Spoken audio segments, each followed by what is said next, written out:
So what brings y'all out here?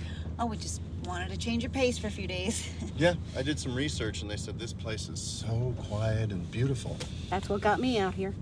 How long have you lived out here? 9 years. I was a long-time insurance adjuster until one day they hired this baby-faced efficiency expert straight out of some West Coast MBA program. Yeah. Then all of a sudden, we weren't talking to each other like we used to. We were using this internal messaging system called Outlook Suites. Let me tell you, the Outlook wasn't sweet. Well, good for you. You found peace out here. Yeah, my analog life was working out just fine, but this new digital web life, well, it drove me to drink. And meaningless sex. And smack. Smack the drug? Once they got you, they don't let go.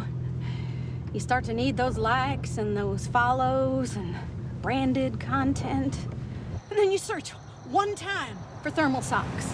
And pretty soon, you're getting buried in sock ads. Who's this? This is Lulu. Hi, Lulu. She didn't talk. She's a raccoon. Right.